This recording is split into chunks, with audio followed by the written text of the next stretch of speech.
Welcome to Bothering the Band.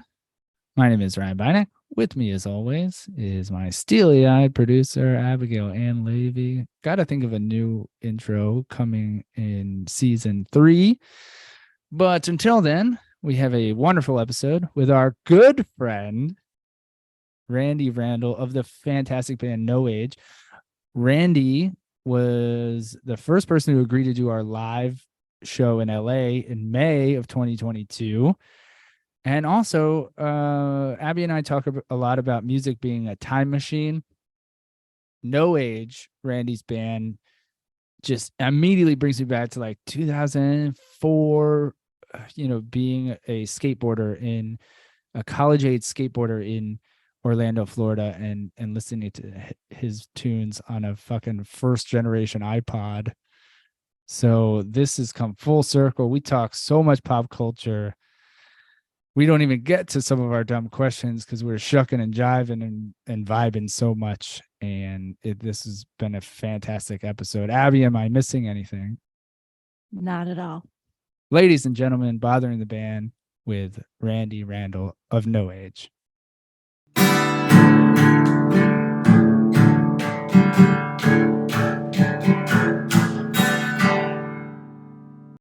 We got so excited. We didn't do the intro. I wasn't ready. We just went. We jumped in. Yeah. Here, I'll let you guys do your thing. Here, I'll be quiet until you. No, we'll good. do it after. We're good. It's at the end now. Oh, okay. Where are you guys at? So you're in Orlando, obviously. I'm in South Florida. Oh, okay. Got it. I'm in South Florida. Abby, where you at? Tell them. I'm in Wyoming. Where in Wyoming? What part of Wyoming? Cheyenne? The other side of the state, Jackson Hole area. Oh, okay, cool. Near Yellowstone is over there. Mm-hmm. Yep. Okay. And then South Miami. What does that look like? South Florida. So that's not Miami. That's where. No, Miami's still about an hour south of me. Okay. I'm in the burbs, man. I'm reluctantly in South Florida. I understand.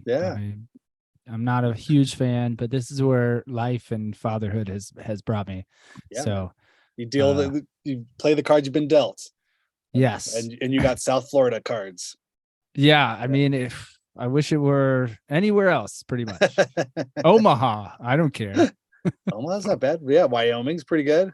Wyoming's great. Yeah. I was born and raised in Southern California, about an hour east of Los Angeles proper, and it felt like a small town, but just having access to the LA and the Hollywood of stuff, it was hard to put that into context of, what I mean. It was pretty. We had our time. We played soccer out in the fields. We skateboarded and built ramps and rode bikes through fields, but the city was about an hour away. So we could always get into real trouble if we ever needed to. So Abby and I grew up in Orlando. We've been friends since middle school. We obviously connected over music, skateboarding. She had this cool Bush Gavin Rosdale shirt, nice. and a very, let's say, for a 7th or 8th grade boy, a sexy choker chain. Hell yeah. Wait, what are you guys? I'm 41. Are we in the same ballpark? No, you guys are a little younger. Yeah. 40. We're 40. Just turned 40. Okay, gotcha. Just turned 40. Okay, good. Okay, yeah. So I can picture that. So Gavin Rosdale, I guess, is Dean, my partner in the band No Age, the drummer and the singer, vocalist. Dean lives in Studio City, which is kind of more in the thick of things in Hollywood. And Gavin Rosdale lives like just up the hill from him. He says he sees him sometimes driving around. I've played tennis with him once. Whoa. How does that happen? What? I went to this, there's a town north of me called Delray Beach, and they have a big tennis tournament. And Chris Everett was a famous female tennis player, and she did this celebrity tournament every year, and I would go, and they would call people out of the crowd to come down and hit a few balls. So I got to hit balls with him, John Lovitz, and Timothy Oliphant. And then I got. And what year was this? Wait a second. This is interesting. This is probably 2018, 17, something like that. Oh wow. Okay, so this is post the Oliphant Renaissance, the Olisance. He's yeah. Well, He's been rediscovered, right? he was such a hit, and he, man, a very attractive man. Say Gavin Rossdale too in person. You're like, wow, you're taller, your bone structure. I just want to can I poke you and figure you out?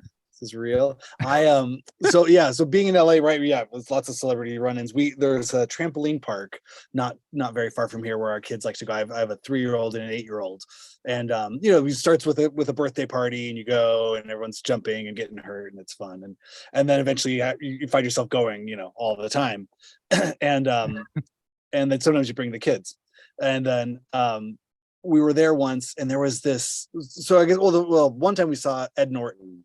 And it was like clearly Ed Norton. He had a hat on, but it was him. But he's with his kids, and I don't, what I mean. I was gonna say, is he just bouncing by himself? Yeah, he's like getting all method. He's like, I'm playing a trampoline artist. I'm the Hulk. No, he was with his kids, and I feel very protective, over my time with my kids too. So I didn't want to talk to him or anything, but it's go, wow, that's Fight Club. There you go, right there. And then another time we were there at the trampoline park, there was this very LA, people don't eat all the time, it's not uncommon to see very, very thin people. And this woman looked very thin and had yoga pants on and a little hat and little shirt. I'm like, okay, that's, that happens here. But then when she turned around, she had stubble on her face. And I was like, oh, okay, this is kind of a non-binary sort of thing. But then the more I wasn't staring, but it was just kind of like, this person looks familiar. This person's a celebrity of some kind. Maybe I'm misgendering, but there's something going on here. And I saw the kids, and the kids looked really cute, and the 2 little girls with curly hair. And I was like, this is a person. You kind of, you get your celebrity radar starts to peak at some point. It's usually the hat and the glasses. They're trying not to be seen, but it's very obvious, they want to be seen. And I had to rack my brain of TMZ or whatever popular culture was, whatever I could access. And I came up with it. It's he's a country singer that's married to Nicole Kidman. Oh yeah. I don't know who this guy is. Not Kenny Chesney. No, he has it's Keith Urban. Yeah. Yes. Very, his kind of his hair is very Justin Bieber-y, kind of emo, feathered. Let's say feathered. And it was a ponytail through the back of a baseball cap. In a ponytail that pulled back and had a really good butt, in yoga pants. I had to say, really looked like he worked out. And so I was like, I just, but it was I was shocked and kind of blown away. But the funniest, or not the funniest part, but the interesting part is I was like, oh, those must be Nicole Kidman's kids. They must have kids together, but they all have her original nose. Apparently she's had some kind of extensive nose job. And because if you look at BMX Bandits, her early 80s Australian films, she looks more, kind of has a normal nose, and the kids all have her normal nose. So it brought up all kinds of questions of wow, okay, do you look like your celebrity parent when they have, depending on how much plastic surgery they have, or do the kids get the same plastic surgery to look like their parents? And then you get into Kardashian territory. It's like a family discount, right? Yeah. So two things. One, I was hoping you were getting to a point where Edward Norton or Keith Urban were like, "Are you Randy from No Age?" Oh no way. That would be impressive. It's a lot of just stares across the room. I mean, they may have thought that. They might have Googled me when I got home. Who's this weird guy staring at me and my kids? But filed a restraining order. They're gonna find some weird stuff on the internet when they search that. I lived in New York for 10 years, and I bartended for a good chunk, and I saw so many people, different levels of fame, Mark Wahlberg, Steve-O from Jackass, Katie Holmes, just all over the map. And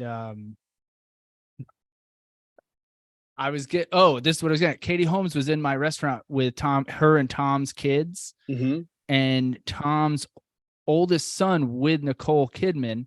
I forget his name. He has a funky name. You're adopted, maybe they're done. I don't know. He is. I feel like Tom Cruise doesn't really have biological children. I don't know, because you're right. Yeah. But anyways, they were very nice. And his son and I talked sneakers. This is a dumb story. His son and I talked sneakers the whole day because he was wearing these his old brand called A-Life. And I was like, I like those shoes. And then we started talking. And then about I forgot all about it. Like a month later, I get a pair of shoes. Like the restaurant manager was like, "Hey Ryan, there's a fucking package for you." And his son, who was like 14, I'm like 28 years old, Whoa. sent The me these 14-year-old sent you cool, like sent me. But then I looked him up, of course, and they were like $400. And I was like, oh, that's nothing. that's nothing to them. To me, Right. I'm like, of course. Did you keep them or did you sell them? I kept it. I wore them to pieces. Like, wow. I really, back then, I don't think like now, if I got a pair of Jordans, I would probably only wear them to like weddings. Right. But then I was like, that's amazing. I have 2 pairs of shoes and this is a new one. So I'm going to wear one is from Tom Cruise's son. Yeah. That's amazing. One time I was in New York and I passed Katie Holmes on the street. And it was that I think that's the hardest thing with celebrity versus non-celebrity is they look familiar. Like your brain does something. You go, I went to school with you. I know you. It's that kind of that's what your brain says. Like, hello, familiar face. And then your eyes, you lock, and there's a moment of you go, I know this person. How do? And then you're thinking, how do I know you? How do I know? Like, oh, right, you're a celebrity. And so it was kind of just like it was like stare. And again, I wasn't trying to stare, but there's that moment of like, did we, do you, who? And then like, right, I don't know you. Okay, well, I'll just stop looking at you. Okay, so Abby, when's the last time you jumped on a trampoline? I couldn't even tell you. I have no idea. Yeah, zero idea. Kids, Abby, or kids in your okay. That's usually the, where adults get taken near in the proximity of trampolines. I probably would not go near a trampoline without the presence of my children. They're dangerous. They're really not. They're not a good idea for anybody. I get it. They're fun, but I'm always just waiting for the dislocation, the pop, the something something wrong. Well, I was going to ask, are you doing any like backflips on these trampolines when you go? No. Or are you just watching? Are you even on there? Are you dunking like the basketball and that I've done some bouncing, and I've done, like at the backyard ones, we'll like try to get the kids, you do the double bounce, get them off, get them even go higher and stuff. But no, I mean, I have had, surgery in each of my shoulders for like dislocations and like, bones breaking and all kinds of things from years of skateboarding and being a dumb teenager. So I have lifelong sustained injuries, as well as like a broken neck and head injuries from riding a bicycle through Los Angeles. Just you take your life into your own hands trying to ride a bicycle. And when I was in college, I would ride my bicycle for hours as transportation, crazily enough, until one day I woke up in the hospital 3 days later. I didn't realize I'd been knocked out for 3 days. I just randomly woke up in a hospital. So 28 days later. Yeah. So there was a lot. So I feel like at this point now I've made it to my 40s. I'm just coasting. It's I'm walking on thin ice. Just I'm trying to do my best I can to not break anything else. I don't know how many more lives I have left. Let's go on the skateboarding. So I'm looking at like 2 skateboards. Last time Abby and I hung out, we went to a skate shop and I bought a new deck, which I'm trying to outfit now. And I probably get out and ride like ideally once a month. And I'm curious, can you pop shove it? I used to be the king of the pop shove-its. No, I would roll down, to the corner store or go to the post office. I would use, slowly went into transportation mode with it. And then even that now, again, I don't know if it's something just with the kids. And I lost all touch with being on the board. I still have immense passion and commitment to the kind of the culture of it, you know what I mean, and follow my heroes and the brands and sort of what's happening. And when new video parts come out, I try to stay as up to date as I can, just because it's fun. I don't really follow any other kind of sporting teams or have any other allegiances to anything else athletic in my life. So skateboarding is kind of the closest thing to some kind of movement that I follow. I couldn't agree more. To me, I think it's not even a chosen thing. It's just like art and music. I can't turn that part off. I see a set of 5 stairs. I'm like, 20 years ago, I could heel flip that. And I still like my Instagram is populated with skateboard videos, just so many. I I was never good. I'm wearing but brand new Van half cabs right now. there you go. And I think aside from my old man shoes that I also just got, most of my shoes are skate shoes. Those are your Nike Monarchs, the George Lucas specials. No, Oh, I no. wish. These are Hokas and they're real Oh, right. ugly. And Those are very popular though. I saw those a lot. We just did this tour. I saw the Mhm. rise of the Hoka happen. They're very comfy. They do their Mhm. job.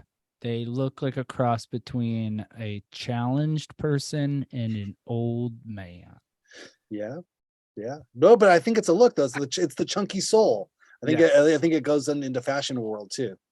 It is that Agree with 90s. The bad part of the 90s is in right now. And Alive. it's chunky like Fila's and like Mhm. mom jeans. Yeah, yeah, they're all there, and you get your little weird painter cap with some stitching on it. Yep. Yep. Yep. And then this is kind of like slack jawed look on your face, kind of like, some TikTok Xanaxed kind of. There you go. That's it. Yep. You go. You're 23. You're a 23-year-old. So wait, But does Abby not talk? Hold on. I'm not sure how much am I supposed to address Abby. yeah, Is I she don't not allowed? know. I think we were just talking too much. Oh, okay. Okay. I don't want to exclude you from this conversation, Abby, but you seem like a trained professional who is not commenting on many things. I'm not sure. What? You are very dominant personalities. I'm going to let you guys. Oh, keep no. I don't want to exclude you. Do you guys normally host the show together? Because I've listened some podcast. Okay, gotcha. Some podcasts I know there's like the passive observer producer person who just chimes in and says, "Stop touching the microphone." I constantly tell her to chime in more. Okay. Um, I'll be more inclusive. Sorry. I don't have to wear dad shoes, so there's not much for me to contribute at the moment. your vans and skateboarding and music and trampolines and the man show on Comedy Central. You have found yourself, and I think in a very suspended adolescent, conversation, Abby. I think I love it. we've seemed to latch onto something of a time warp here. We're walking ourselves down these flight of stairs. Abby was the champion of getting you back here, and oh, okay. Well, thank you, Abby. Thanks and for having me back on. she does all the hard work of editing, and then email correspondence and shit. And one of the funniest parts listening to the live episode was you and Nick Gonbarian from Bayside talking Star Wars. And then also there's a moment you go, all right, time out. Wait, you directed Airheads to Rich? That was incredible. I couldn't believe that. Like you buried the lead on his intro. I'm like, wait, this is like, he seemed like the biggest celebrity out of all of us. Like we're just kind of all sort of just, we have our own little corners of culture, niche culture, but this guy made a Adam Sandler movie. I mean, that's like a Vin Diesel movie. What was the Vin Diesel movie? Oh, is Triple X. Oh. He wrote Triple X. Insane. He also wrote he did Punch Up on the Dirt, which was the Motley Crue film that came out Hulu or Netflix like a couple years ago. Yeah. That was Jeff Tremaine, right? Or who did that? Yeah, he directed it. Yeah. It brings it back to the Jackass kind of. So just to give the listeners something. Oh, right. So one of our New Year's resolutions going into 2022 was do live shows. And we were like, we threw a dart at a map. I'm just kidding. We were like, where do we want to go? And of course, we both wanted to go to LA. And you were the first person to agree because we started making a list. We're like, oh, cool LA bands. We knew Rich. Rich had been on the show and we love him. I spoke to him today, actually. And I was like, oh, I love No Age. Let's see if I know, and we found you on Instagram or your email or something. You were the first one to respond. And then awesome. It's like a numbers game. So, it fluctuated so much. We had people say they're in and then they backed out. And then I had a comedian friend say he was in, he didn't show. That woman, Brooke Van Poplin was there and then left. It was the whole thing. Oh, no. We did not expect 8 of our favorite people to say yes and actually follow through. That's how you ended up with that diverse of a panel of people. Yes. I see. That makes sense. And that's how Abby had to edit. Oh my God. That There's so is many people. that's so funny. But also I think your style, I don't know, maybe you were overwhelmed, but it was very much like the most random questions I had ever heard. And I was like, this can't be the way he does his podcast. This can't Mhm. be all Yep. It's Wait till you hear the 100% what we do. We just haven't gotten there yet got because it. you Got it. guys have Okay. been talking about sneakers and skating the whole Because we're time. having a conversation, right? This is what Mhm. you'd want to have. You'd Mhm. want to have It is. normal people conversations instead of grinding the conversation to a screeching halt and asking what your favorite mustard is or something, right? What is your French's. favorite yeah, mustard? now we French's. have to Okay. know. Yeah, yeah. Everybody goes with for French's, right? No? I mean, maybe I was going to be bougie and go Grey Poupon. Ooh. It's, Ooh la can I just say a general honey mustard? Oh, what, Mm. really? You do that on a sandwich? Well, Or it's like a a dipper? chicken Dipper? sandwich, maybe. I don't. Okay. Ugh. Because he put his Yeah. chicken tenders between some bread and called it a sandwich. It's a dunking. I think a honey mustard is a dunking food. Yeah. I think like a normal, like a squeeze yellow thing. Yeah. And this little snippet is a perfect capsule of bothering the band. What's your Yes. favorite mustard? I do have this written down. Yeah. Since you talked skateboarding, you did speak of Star Wars. This is a question we wrote down. Star Wars or skateboarding, you can only pick one. Ooh. From now moving forward, not like in my youth, not retroactively. Like I'll I let only you have one of make my- the following parameters. Wow. I mean, we're in a golden age of Star Wars content now with Andor, wrapping up. It's gotten really good and I think could go somewhere. I would have to say, if I had to pick from being a kid, skateboarding. Because I think there's that was such a huge influence and kind of shaped me in so many ways. But I think from now, as a crippled old man, I would probably just watch Star Wars from here on out. Because I've you know what I mean. I don't think I could keep up with all the tricks and the styles and the fashion of skateboarding. Whereas the Star Wars, it's a pretty good 30 to 40%, quality content, and I'm banking that they spent too much money on it, so they're going to keep making more of it, and hopefully it keeps being good. So I'd have to say, yeah, starting as a child, skateboarding all the way. Starting as an old man, I would probably keep the Star Wars going. So you mentioned Andor, and we Mhm. again, this is already written. Andor or Mando or Book of Boba Fett. Well, I I do have to address, for people that aren't Star Wars heads. I stole this from what is it, the Smartless. I don't think they're very Star Wars people. It's like, have you watched Andor? And one of them said, like, I no, but I watch no but, like Andor, yes, and but I was like, oh wow, it's pretty Boy, cheesy even on I'm that side. shaking my head. Yeah. at that. So okay. So anyway, those Disney Plus shows, my personal feeling on this is that Andor didn't have to be as good as it was, and it's actually probably so high quality that it's a negative in the Star Wars world, because it makes everything else look so bad. I was trying to come up with a proper metaphor for it. Like, I feel like Andor is the Grand Canyon to Book of Boba Fett's paper cut. Do you know what I mean? Like, in terms of like just the quality Ooh, and the depth What of a character. metaphor. There was moments in Andor where you're just like, these are people with complicated gray area emotions and motivations and feelings, and you can see the acting and the writing and the directing, and the whole thing is like, there's a turmoil here, there's real consequences. And then you get, poor, Boba Fett with like a thing in his nose, or a lizard in his nose, and it just doesn't make any sense. And it's not even like good psychedelic, kind of. It's a silly kind of, almost like puppet show or something. So that's kind of how I felt. Like, there's really bad. So, and then Mandalorian is kind of right there in the middle. There's good stuff. It keeps it light. The Jon Favreau is kind of on record as saying that, Mandalorian was, the grown-up version of him playing with Star Wars toys. Like, you can take all your toys from all the movies and you just play with them, and you give them little adventures, and they go on little adventures in each episode. And that was, but that was, again, I think the bar was set so low, pun intended, with the Disney Disney sequels. Like, it was so bad. that now you get Mandalorian, you're like, oh my god, it's decent, it feels somewhat lived in universe, like just. So I think they keep doing this yo-yoing of like just lowering the expectations, the bar goes so low. That's what I felt about Obi-Wan. You didn't even include Obi-Wan in there.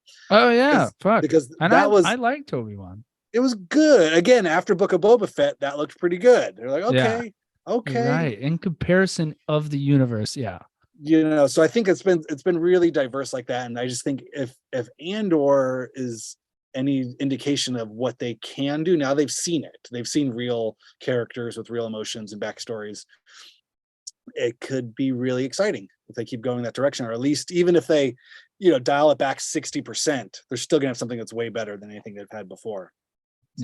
And I must say though, Book of Boba Fett has Timothy Oliphant in it.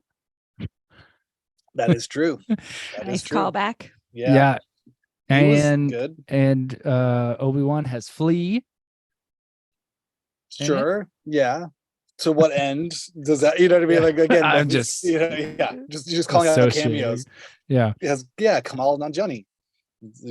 There's I don't know. Bill Burr's and Mando. Like that was actually good. I thought he actually acted.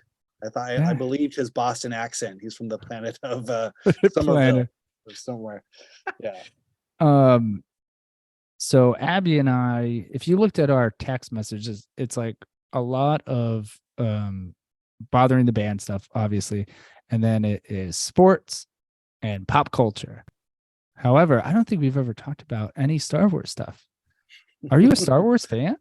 I got mad at the last movie and haven't watched anything since. The Dead Speak.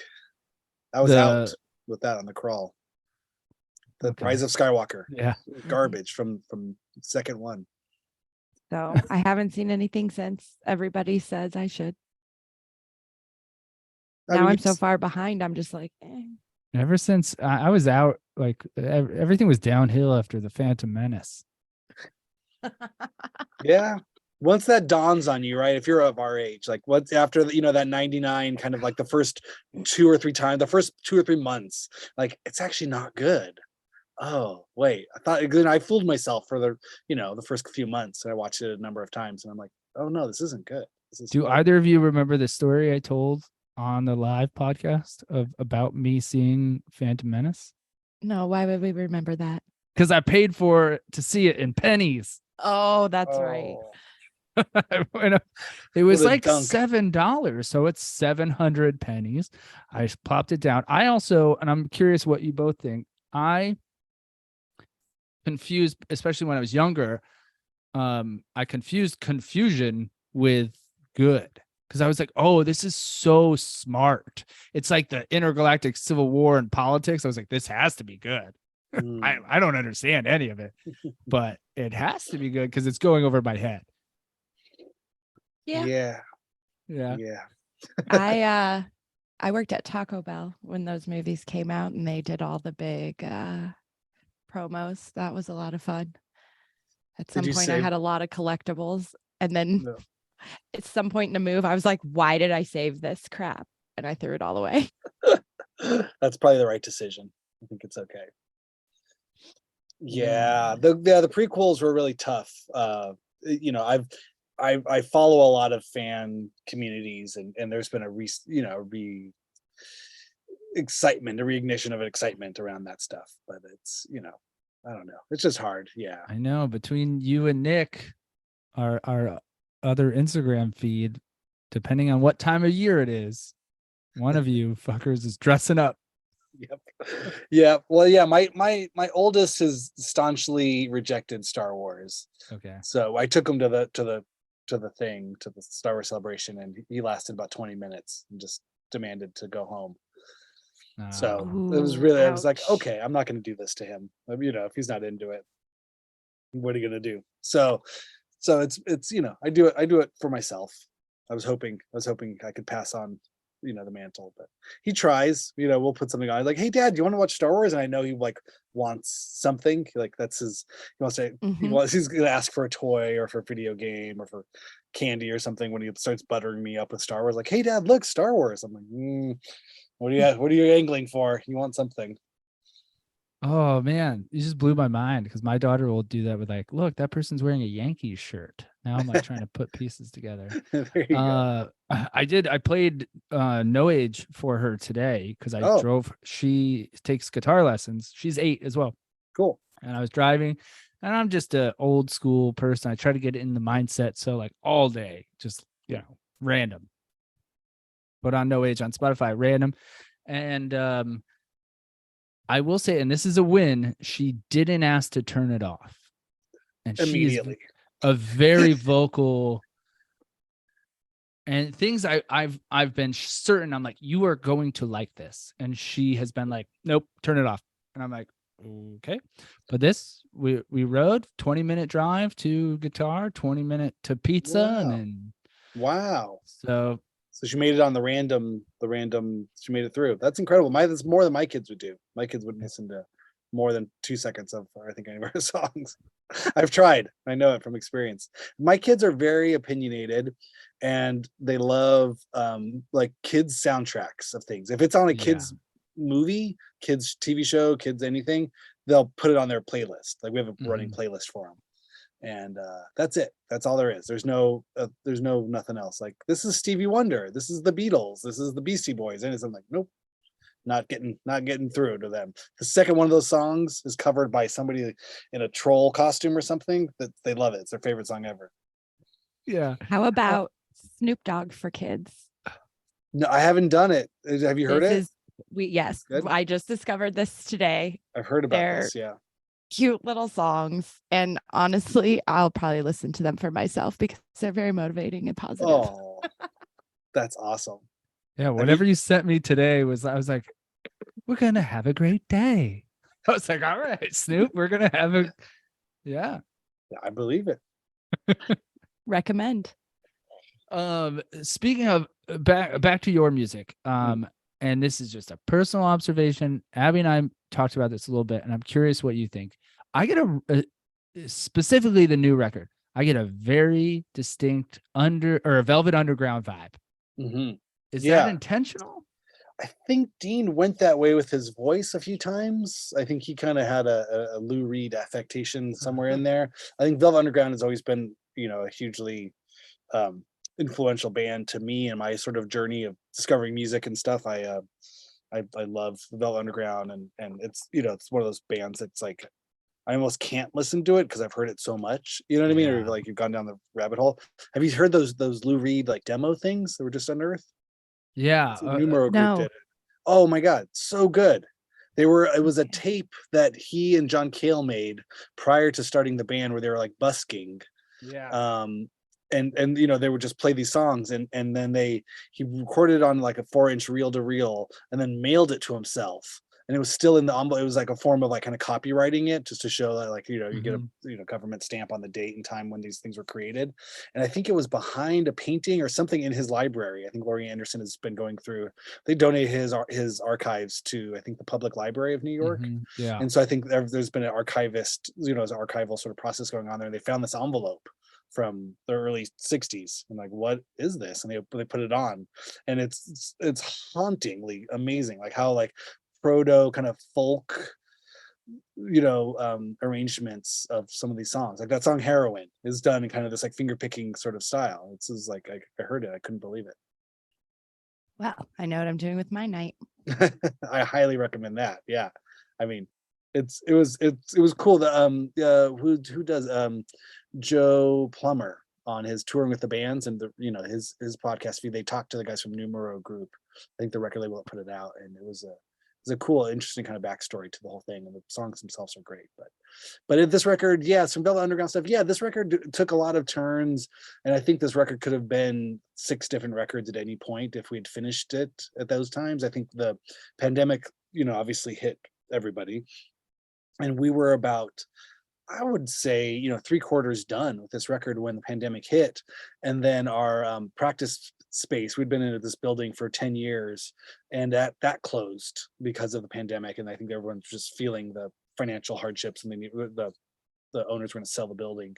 So we converted the garage where I'm at now into a studio. And so we just had this long, it's like almost being done with a record, and then like, well, wait, like, what if we just keep messing with it for another year? or however long, this thing lasts. So this was the product of a lot of tinkering, for better or worse, and kind of just playing around with just playing around. And so that's kind of where we got to that point. I think, at some point things start to, it's like a sculpture, you put a lot of stuff on a song and then you're just like, well, what if we just use the intro and the chorus and just cut out all the verses? And like, okay, we can do this. And I think there was a simplicity to some of that stuff. And I think that maybe some of the Velvet Underground stuff sort of got applied, almost like genetically. It was, scraped away. Like, it was all the other fun stuff. And like, oh, if we just strip it back to its basics. So I think to our band, some of the bare bones, scaffolding is very much Velvet Underground, songwriting aesthetic.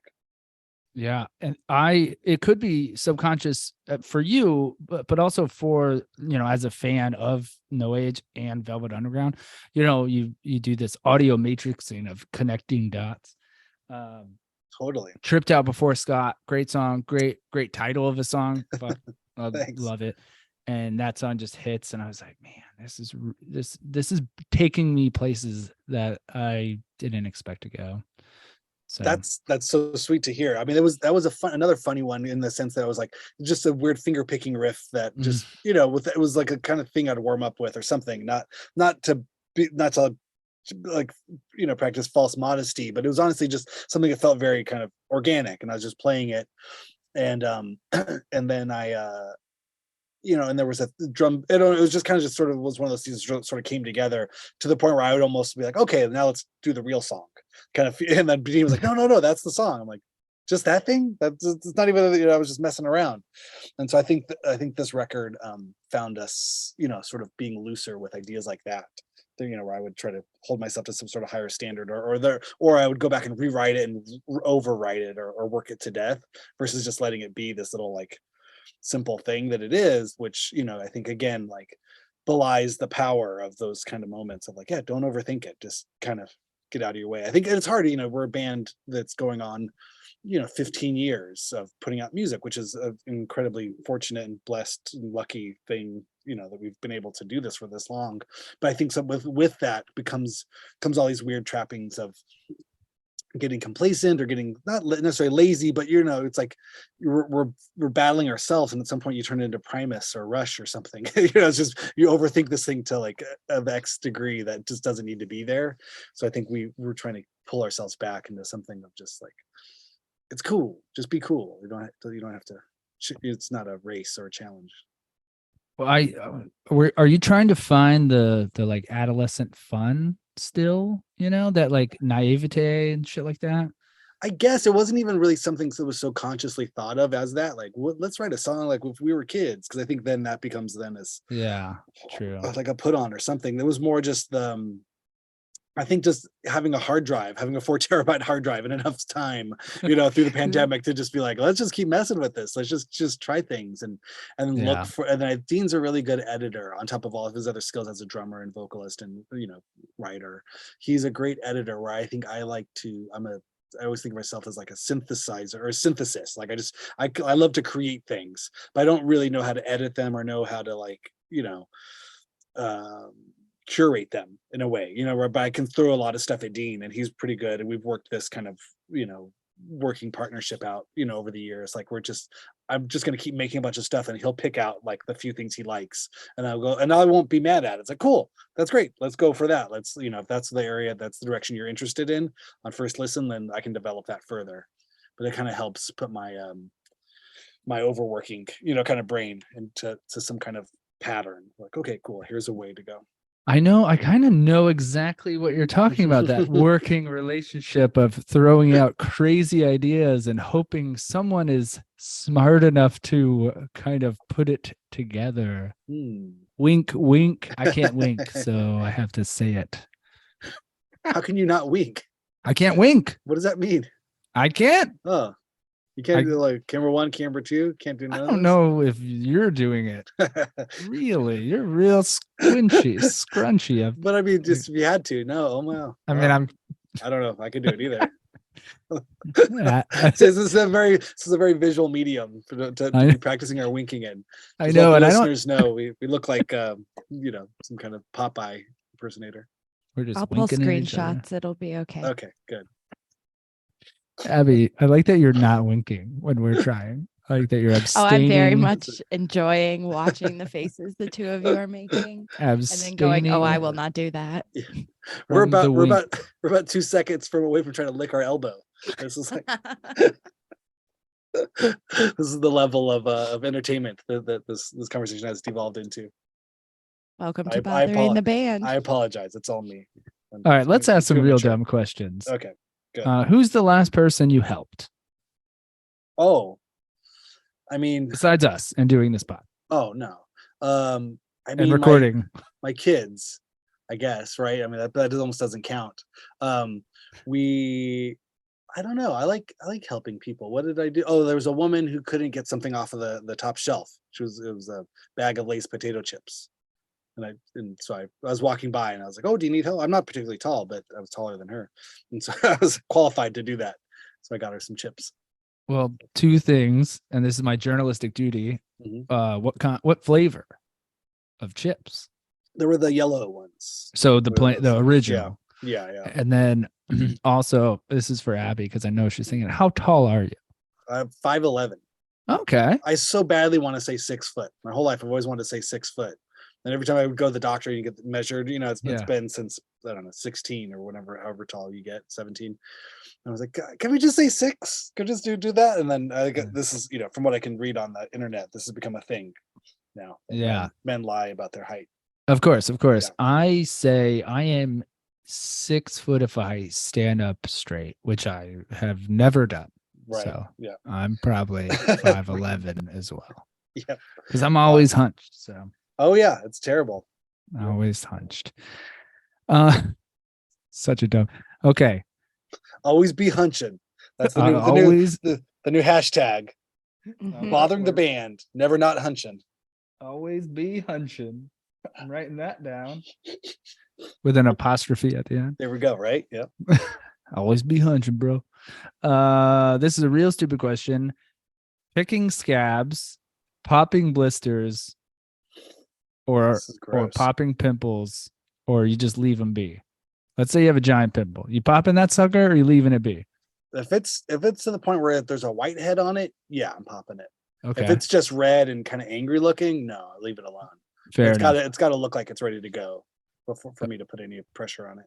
Okay, let's say you're skateboarding and your Vans are rubbing your raw and you get a blister. Oh, you popping that sucker, or are you band-aiding up? No, what are you doing? No, I'd leave it alone. Mm. Yeah, no, I don't want to pop that. That's gross. I mean, that blister water comes out of there. Oh no, thank you. I don't want that. And then scabs, the scabs, when it's necessary, once they're kind of flaking off, you can kind of get a little the I'm not really itching it, just the kind of like rubbing tapping it, that kind of thing. Like I'm just gonna go ahead and just move this across. Oh look, hey, hello, well, it came off. All right, doesn't count if you're not really doing it. You're just kind of it's just, oh, this just happened. Oh, I guess this just happened.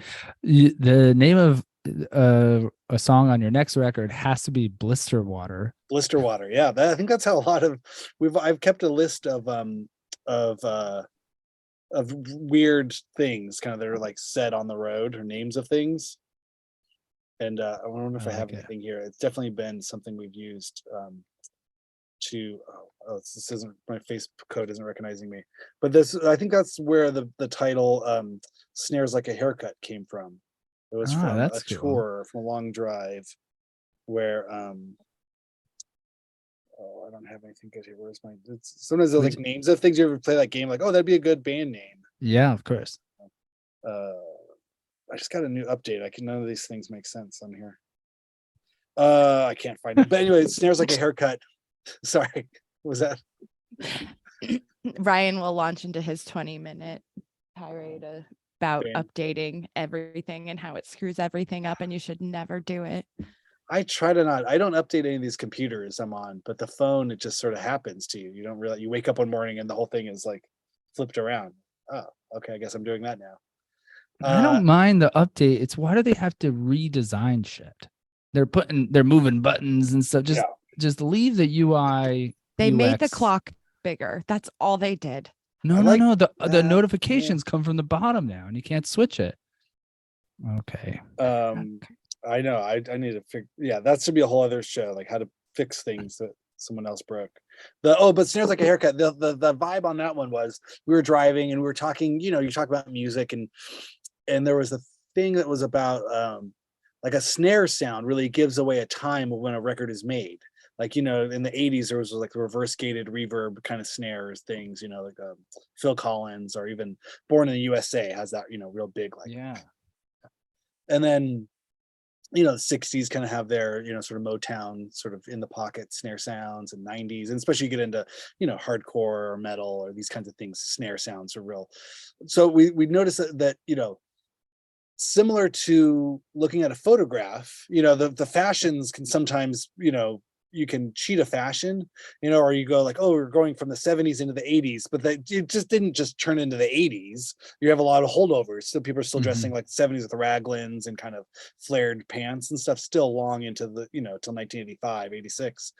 And then but the haircuts would always give it away. Like if the longer, you know, the mullet would start to come in before the raglan goes away. You know what I mean? And so you don't really think of that. So it's like that's a 70s t-shirt, but the haircut is turning into an 80s, you know, went from the 70s bowl cut. So it was the idea being that like this way a snare sounds in a song is a marker of time, like an indicator of what time it was created. It's just like, you know, in a photograph, like you could see like a haircut kind of marks the fashion, like a fashion, you know, like the timing of a thing, the fashion of something, if it's in fashion or out of fashion, is made by these indicators of things like snare sounds and haircuts. So that was sort of the title of that record, Snares Like a Haircut. You know, that sort of talks That's about actually fucking brilliant. And now I'll never not think about that. There was so much science behind it. It was a long drive. I think it was an LA to San Francisco drive. You know, it's in like I'm sure many people in bands talk, you know, those drives are just as much part of the creative process as sitting down with instruments, you know, just driving for hours and hours for days and weeks and months and years. You know, it becomes productive somehow. Like, you know, who's putting what music on or what you're talking about, or, you know, you get past all the other normal conversations within the first few hours, and then it just gets weird. Yeah. Oh, I appreciate that so much. I know Abby does because we've had many long distance trip convos.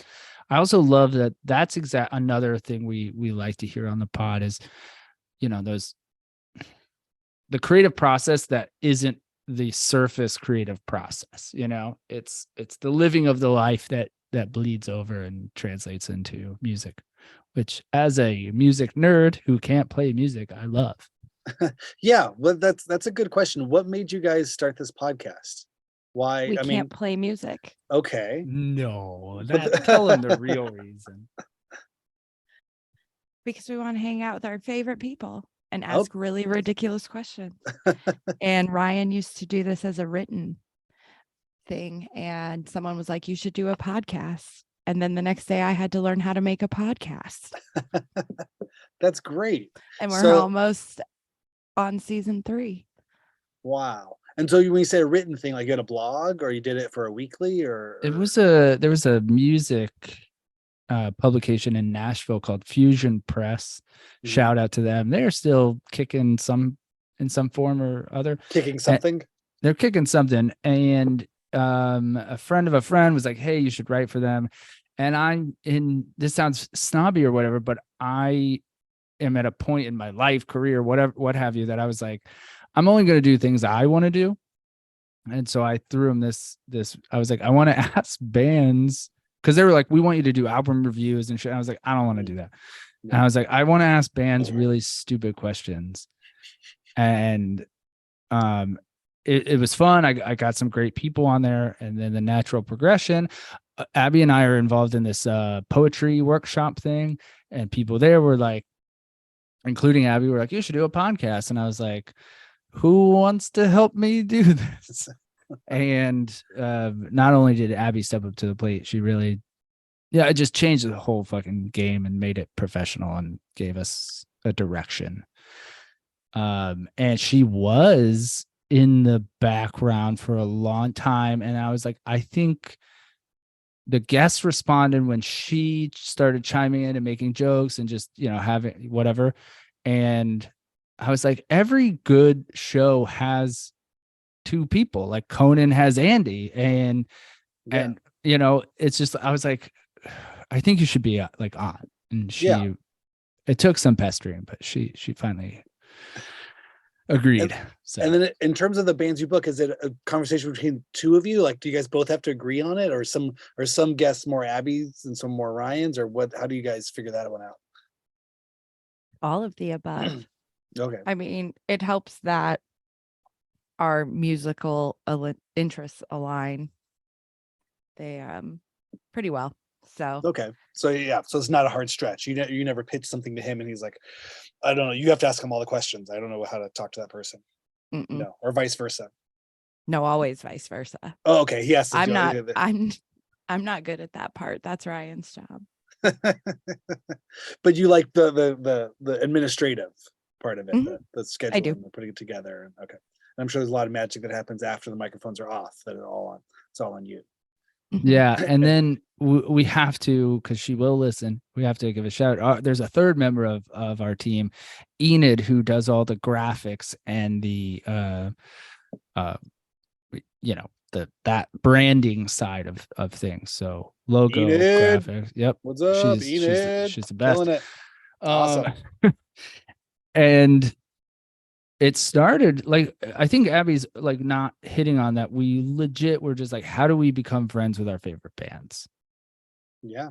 And musicians. We are music geeks, and just I would say my first, like, as a writer, an artist, all these things, I love music. Like, I would give up writing and like TV and movies before I would give up music. I don't think there's anything that is in my life more, or thread insinuized of And how do you find befriending the bands? Has that go usually as well as you'd like it to? I mean, I'll tell you my side of it. I'm curious what your side of it is. How does, in terms of bothering them is one thing, but then, like you said, try to be friends with them. Like, what's your success rate on that?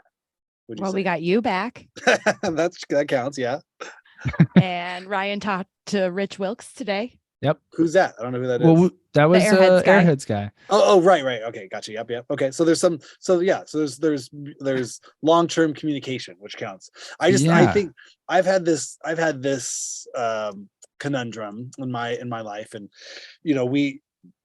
No Age kind of came to prominence in the late aughts, and I was in my late 20s going into 30s, and it was like a dream. There was a lot, I got to meet people, there were heroes and things like that, and it was like, wow, I'm in the same room, I played the same show, I'm in the proximity of greats like Kevin Shields or Jay Mascis or Thurston Moore, these people who I held in kind of my pantheon or my Mount Rushmore.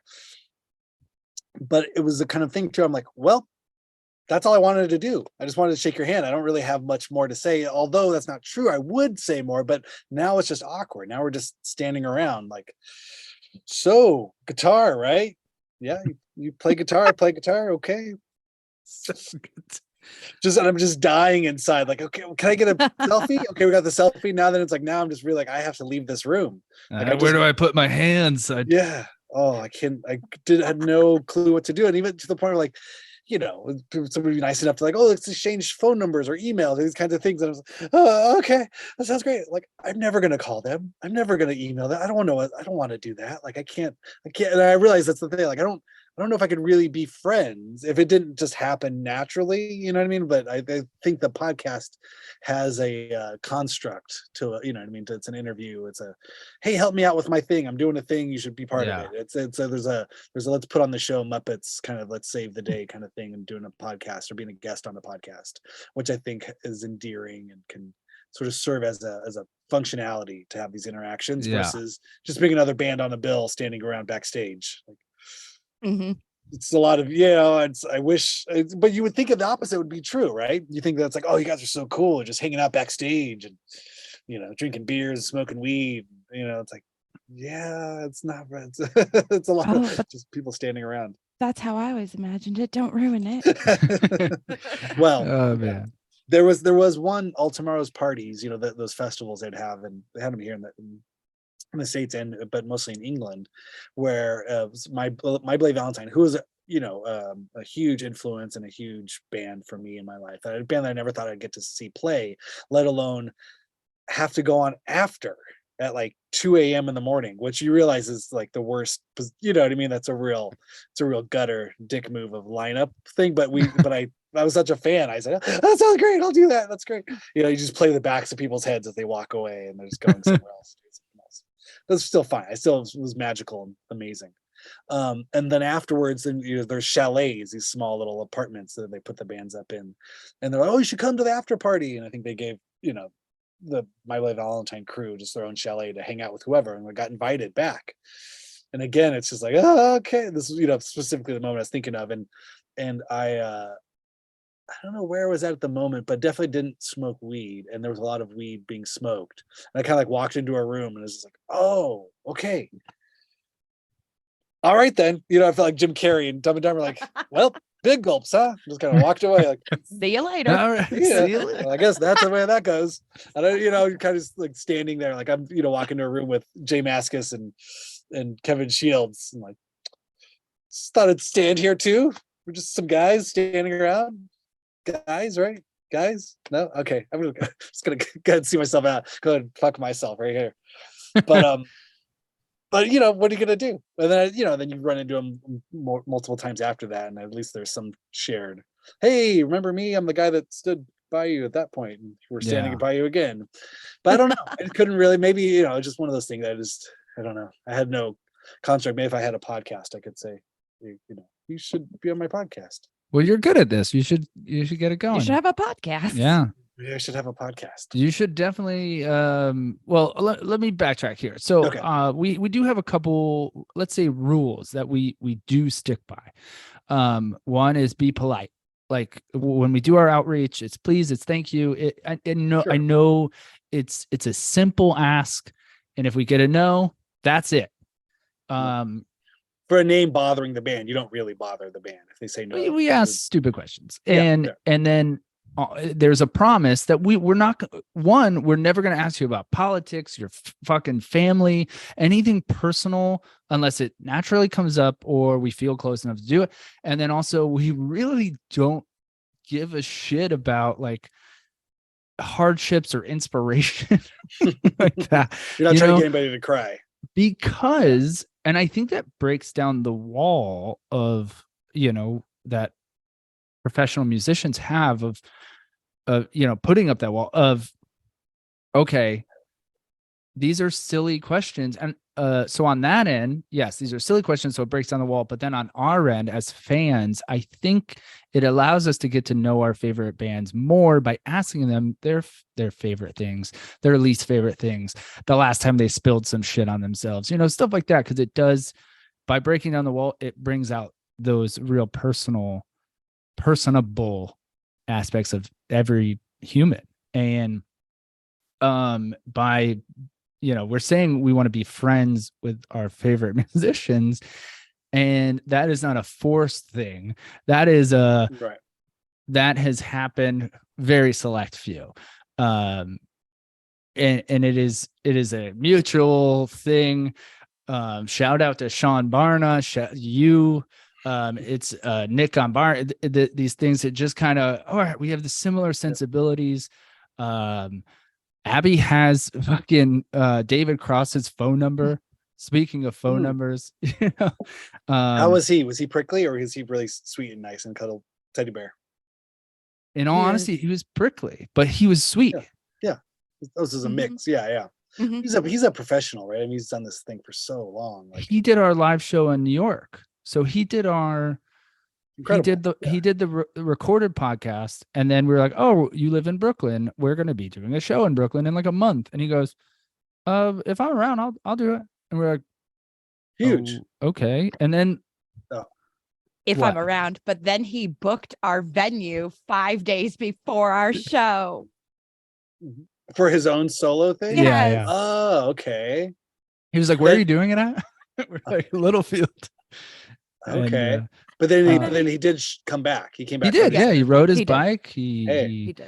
That counts. He showed up. He texted Abby, "Hey, I'm running a little bit late. I'm on my bike." And then he showed up, and he was very nice and professional. Fred Armisen just did the pod, and I think there's a moment, and you could see it more in the video, where something clicks and he realizes, oh, these people are just like me. They're just into music. And we go down a crazy rabbit hole of Instagram and music and all this other, like how 80s music isn't really the best categorization of music from that decade. And it's a whole bag of hammers. But the point is that by having this soft, polite, nonsensical approach, it kind of does it organically too. So yeah. What's I gonna say? Oh, David Cross. He came. We played randomly, a decade ago or so at Death by Audio, which was like a cool underground New York venue, and randomly he came to the show. Like, I don't think he knew us as a band. I don't think he was coming to see us. I don't know. I think he was in the area or something, or maybe got dragged there with a friend or something. But we were on Sub Pop, and I think he was putting records out on Sub Pop at the same time. So maybe there was some recommendation. I don't know. Maybe some label crossoverness of it. But it wasn't Pitchfork. It was one of some blog took a bunch of pictures of him like fully going off in the mosh pit, which was amazing to see him at, just sweating and just throwing a beer, dude. Just really, but the audience was into it. It wasn't just him, like, he was like part of a mosh pit thing. And then I reached out to the people at Sub Pop. I was like, I think, but he didn't stick around. Like, we didn't see him. I didn't meet the man, but I saw the pictures the next day on something on some music blog. Is it Brooklyn Vegan or maybe? Yeah, that sounds right. It's probably Googleable if it's, I don't know. But so I reached out to Sub Pop. I was like, hey, I think David Cross came to our show. Like, I'd love to say hi or thanks or something. And so I wrote him, and he's like, yeah, I used to listen to punk music. It's cool. I'm like, okay, cool. Thanks for coming. Like, I don't know. Big goals, Again, yeah, I had no real follow-up or follow-through. Like, cool, well, yeah, if you ever want to come see us again, let us know. We'll put you on the list or something, and then just kind of crickets. So I was like, okay, that's cool. I think he's funny. Mr. Show, it's huge. Yeah, love Mr. Show. Yeah, and that brings us to the next thing. Is it's very this musical comedy, actors and shit too. It's a very insular, small world. We're figuring it out, because we had, do you know the band The Head and the Heart? It sounds familiar. Yeah. It's like a folky Seattle, band. And we had Tyler Williams from that band on, and we were talking about G-Love and Special Sauce. Mm-hmm. And we just we were both just vibing, and that's how we got G-Love. Like a couple months later, that's how we got G-Love. And then like one begats the other. And we had a band called Def Rain who opened for Fred Armisen. And then we just were like, all right, fuck, let's try to do this. So that's amazing. We're just trying to infiltrate the cool kids. You're building the community. Well, you have your own table, you have your own lunch table, and you're just inviting people as they pass by. Yeah. Hey, just come sit down. What's up? Hey, let's talk. Want to talk music and movies and sports and pop culture and come shoes. Out to the coast, they said. It'll be fun. Come on. Ooh. Okay, Abby, go for it. Oh, no. Go for what? Did I hit a Die Hard? Yep. Oh, yeah. I've had enough Die Hard conversation for the day. I've been told I'm not allowed to talk about it anymore. No, this is the season. This is Die Hard season. You got to talk about it. It is. I just watched on Netflix The Movies That Made Us. The Die Hard one is loads of fun. Great. Mm-hmm. And it made me think of something. I'm curious both your thoughts, because I value your pop culture opinions. In the same vein as Die Hard being a Christmas movie, that would make Lethal Weapon a Christmas movie. Shane Black. Shane Black puts Christmas in everything. I mean, it's not uncommon. It's on purpose. He makes every movie Christmas. Iron Man 3 is a Christmas movie. I mean, there's not a Shane Black movie that is not a Christmas movie. I don't know if I saw Iron Man 3. Iron Man 3, it's great. Yeah, he loses all his powers, and he befriends a kid at a Christmas tree lot, and he's got to build his suit back up. It's great. if you're into that kind of thing. I don't know, or not. But the writer Shane Black, or the director and writer, is the same guy from Lethal Weapon. Yeah, absolutely. I love all that stuff. Prior to becoming a professional musician where people would pay me to play music, I played music for a long time where no one paid me. So I worked at Amoeba. It's like a big record store out here, in LA and San Francisco and stuff. But I didn't work in the music sections. I worked in the movie sections. There was a DVD, whole mezzanine, the whole like balcony of DVDs when that was a sustainable business model. And that was really fun. And my section was the action section, and I got to make my own cards. Like if the cards. That sounds so you'd have the A through Z, and then whoever's section it was could kind of create their own little collections. Like what are the most people ask about most, or people that are worthy, a director section or something. And so I had a fun time building cards, and I would tape extra stuff on top of it. I would like photocopy the covers of stuff and color them in, and I had a Schwarzenegger section, a Stallone section, because if you're going to the action section, there's probably 5 movies you want to see, and those guys are going to be in it, right? And then you could find the rest of them, but you want to try to have something to draw them in. So that was really fun. And then at some point they did tell me I had to quit it, kind of calm down with those crazy cards. You're using all our office supplies. You're using too much. You're laminating too much.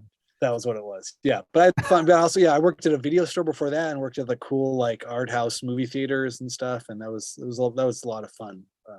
Just being a kid living in Hollywood. Yes, right. pop culture thing. Yeah. I never worked at a movie. This is a failure on my part. A movie theater or like a movie rental place. I'm very.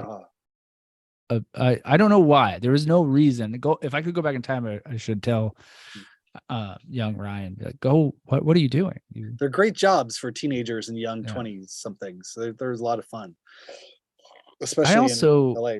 Sorry, I also hit like 18, got into the restaurant and bartending world, and never looked back until I was 30. So, well, there's a lot more money there. I'm sure there was. Yeah, I did work at the Laemmle's Sunset 5, which was the cool kind of art house theater at the time, and I had to work on Christmas Day, and it's kind of a bummer, but I was however old, 19, 20 years old, and I remember going there, or at first I went home, drove an hour out, and had Christmas, with my folks. And then I was like, sorry, I can't stay. I have to go to work. And, and it's minimum wage. It's not, not a great job, but that's the shift you get. And what did I know? I didn't want to get fired just yet. I was trying to hold on to that job for a few more months. But anyway, so I go Christmas Day, and we're serving popcorn and kind of feeling whatever, like, oh, this is a weird, it's part of being a kid, or going from a kid to an adult. You're like, oh, you realize like, you have to do stuff like that. You don't always get all the holidays off. But Jim Carrey came in, and I don't know, I forget what he was going to see, but it's obviously Jim Carrey. And he bought popcorn from me, and then he had like a $20 bill and was trying to like do the like thing, like, how do I tip you? Where do I put this? Where's the tip jar? And I didn't know what to do. Again, we've established I don't know what to do to celebrities. This is a theme. So I just told him, no, you don't have to, just keep it. But I thought that was really nice. Yeah, that's great. Man, you should see my notes right now. My notes are insane. This guy mentions so many stars' names. He's such a star fan. It's just blister water over and over again. Blister water. All blister, no water. Thanks, Randy, dull boy. Oh man, let's count the references in this also. Simpsons. Do we go to Simpsons Town? Yeah, we can go there. Here's some sugar. Sorry, it's not in the packets. Yeah, free goo. We just did a tour with our friend John Weiss, who's this incredible conceptual noise artist, but also a huge Simpsons fan. So I had to, again, long drives in the van. Like, okay, well, I try to find the points. Dean's not much of a cultural or pop cultural person of this sort of ilk. So a lot of my Star Wars and Simpsons things go on deaf ears, so I'm always happy to have someone else in the van who I can like hit with references, and they can volume back and forth. That's kind of it's because it's a form of like cultural sports, right? Yeah, absolutely. I am curious your thoughts on this. So Abby and I obviously constantly referencing things, and we think that this makes up who we are, but we've slowly realized that we may be the weirdos. Oh, hold on one sec. Sorry. Yeah, Speaking of weirdos, yes. Are you leaving? They're good. Okay. Gotcha. Okay. All right. Perfect. Okay. I may have to wrap up here in just a few minutes. My wife's going out to do real adult things with real adults. Well, No worries. worries. But I think I have to watch the kids. They're about to eat dinner. Yeah. Sorry. I just looked at the time too. We've been going. We barely hit these questions. We've said nothing. We've done for so long. Stupid questions, which is a good sign of a great episode and a great blossoming friendship. Love it. So I was saying, and this is maybe a good spot to end. Is that Abby and I are we're getting hit in the face hard that we're realizing we're the fucking minority weirdos that know too much about pop culture. That if you ask 10 people, an obscure movie reference, I would say a good chunk of them are not going to respond with the next line or who directed it or how many people do you know who fucking know who Shane Black is, and like Kiss Kiss Bang Bang and shit like that, have you come to this realization? It's a funny one. I think, growing up, I was probably on some shelf of that. And then I actually had this thought today. So I being in Los Angeles and being in Los Angeles in the 2020s now, this time of our life, I went to a movie trivia thing. I thought that'd be fun, right? It's like I know a lot about movies, and I asked my ex video store manager who knows quite a bit about movies and works for the Academy. He's an archivist and has written books on Laurel and Hardy and Abbott and Costello. I asked him to be on my team. I asked my cousin, who is a producer and is, has like a doctorate in film theory and history, to be on the team. And I asked another friend who is a huge film fan and he works for a DVD company, he creates DVD menus and it has a whole thing. He's a filmmaker in his own right. So I thought we went in with a really, stacked crew that we were just going to go blow everyone out of the water. We got our asses kicked thoroughly. There was real nerds there. And so I've learned this, especially with, in Star Wars and skateboarding and all these niche subcultures that I am committed my life to.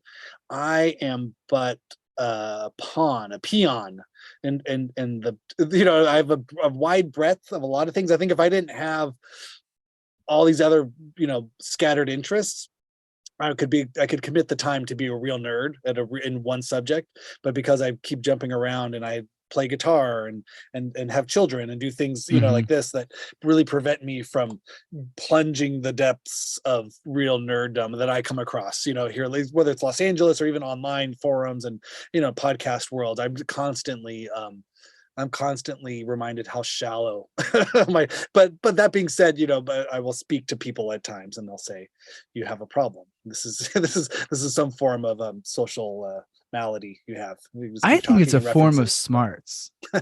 I think it's a form of smarts. And people pick history. Some people pick pop culture. Right. Yeah. 100%. I've always loved it. I loved it. And I find myself gravitating to this. There's a great podcast. Sorry, I reference other podcasts. I don't know if that's totally good thing or bad thing. But the Purple Stuff podcast, do you know these guys? They're out of New Jersey and Long Island, and again, the reference, right? The Purple Stuff, it's from the OJ, Sunny D, and I just, that name alone, I was like, ooh, these might be my guys, and it's so awesome and right in this wheelhouse of time. And they'll watch a Macy's Thanksgiving Day parade on YouTube from 1989 and just pick their 5 favorite moments. The two guys each pick their 5 favorite things. I love it. And then they break it down, whether it's Willard Scott saying something inappropriate to the other host or something, you know what I mean? They're just like, oh my God, and it just puts me right in. It's such a warm, fuzzy feeling as I'm doing the dishes or as I'm doing something dumb around the house, taking the trash out, and I listen to these guys. So yeah, I love finding bigger nerds than me. I think that's what I've come to find out is I'm not only a fan of culture, I'm also a fan of nerds who really go the distance. You know what I mean? I feel like I could put and who really find the stuff and aren't ashamed of it and can really celebrate the rich depths of nerddom. I also go down to a theme park thing. We didn't even talk about Orlando. I wanted to ask you guys a million Disney World questions. I worked at Disney. Oh my God, that was my first job, was at Disneyland when I was 17. I worked at Disney World from what position? Where were you? So I did parade audience control from 16 to 18 at the Magic Kingdom. Wow. And I did the 2 parades. So I did Hercules. What were the parades? The parades were the afternoon 3 p.m. parade. No, I mean, what the theming of it like were they pushing Hercules at the time? When I was there was Hercules was the big one. So this is 99, 2000, 2001. Okay, right. You're a little younger. The Rock and Roller Coaster had just dropped at MGM. Aerosmith, and so I did the first parade, and then the Main Street Electrical Light Parade was the big deal, and so it was my job. Ladies and gentlemen, boys and girls. I still hear it. What is it called? It's oh gosh, sorry, it's a Baroque Hoedown. The name of that song. Oh yeah. Yeah. Very cool. Yes, we're gonna have to have you on again. We'll do a whole other we'll do a theme park one. Anyway, yeah, my first job I was in outdoor vending, and I got to serve outdoor Cokes. Foods, right? Yeah, there were for whatever. And ODF. We were ODV. That's what they call outdoor vending. Outdoor vendors. Yeah, we were. They had that in but it was ODF, outdoor foods. Yeah, it's funny. We actually went there with the kids just recently. And I was like, "Is outdoor vending still a thing?" I asked one of the people. They're like, "No, we all got put into restaurants. Like, all the carts like are satellites of the restaurants." Which probably makes more sense. But yeah, it was great. I loved it. I loved being able to work there and stuff. So anyway, that's the circuit is passed. Yeah. Okay. Well, let's do it again. Let's check back in. You have to send us topics next time, because I want to ask about the Black Flag skateboard you got back there. So I have to ask the 3 I fucking love it. I have to ask 3 quick things. Do you have any no age bandanas lying around? Yes. You want to see one? I want to buy one. Oh, you want to buy? I'll just send it to you. Just send me your address. I'll just send you one. Yeah, that's easy. And then, how big is your wallet right now? I saw your Costanza. I don't have it here. Yes, it was like a hamburger size thing. That was very, very common. I was gonna say that was an uncommon thing. No, it's very common. You get to that point in your life. But I do carry in the front. I haven't sat on my wallet in over 2 decades. Yeah. So by day I'm a copywriter, and one of my clients is a company called Manly Bands, and they do like cool fucking rings and shit. Yeah. And one of their things, they also do like gifts and wallets and shit. And I pushed real hard. I did a George Costanza themed email, and they were not having it, and I just wouldn't give up. I was like, why?